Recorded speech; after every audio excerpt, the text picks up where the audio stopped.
Hello everyone and welcome to my channel Emerald English literature. Video देखने से पहले मेरे चैनल को सब्सक्राइब कर लीजिए।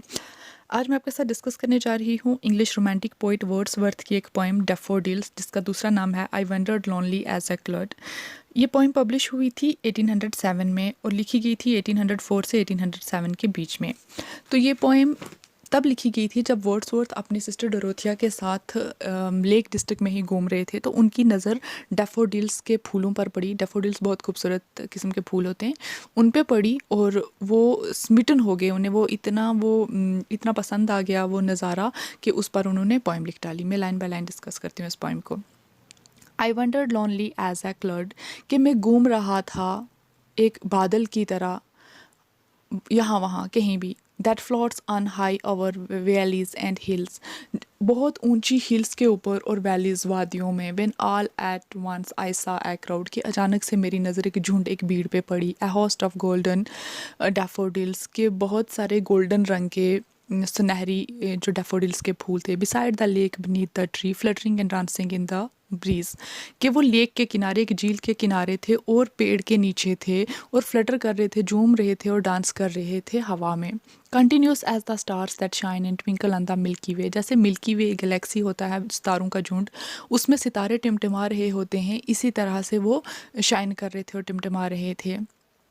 दे stretched in never ending line, और वो बहुत लंबी लाइन में, इतने ज़्यादा फूल थे कि बहुत लंबी लाइनें उनकी बनी हुई थी जो कभी ख़त्म नहीं होंगी। Along the margin of the bay, उस बे के किनारे इतनी लंबी लाइन थी। 10,000 saw I at a glance tossing their heads in sprightly dance, कि मेरी एक नज़र में मुझे वो 10,000 दिख के और वो एक दूसरे के साथ अपने सर टकरा रहे थे, ऐसा लग रहा था, और झूम रहे थे। The waves beside them dance but they out did the sparkling wave in Glee.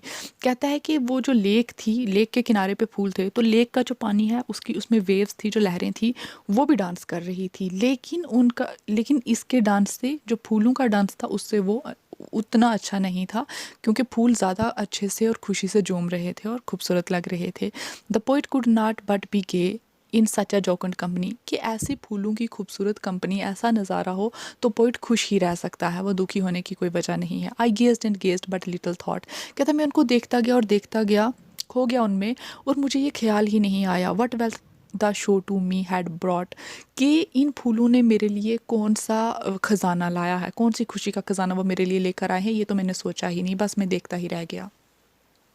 For oft when on my couch I lie, कि जब भी कभी मैं अपने काउच पे, अपने सोफे पे लेटता हूँ, इन वैकेंट और इन पेंसिव मूड, के जब खाली कोई काम नहीं होता या फिर मैं मेलंकली उदासी के मूड में होता हूँ।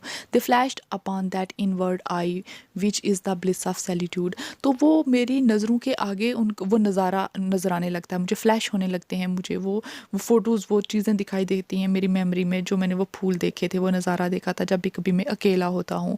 And then my heart with pleasure feel, और फिर मेरा दिल खुशी से भर जाता है। And dance with the daffodils, और मैं भी झूमने लगता हूँ उन डैफोडिल्स के साथ, मैं भी नाचने लगता हूँ, मेरा दिल डांस करने लगता है उन फूलों के साथ।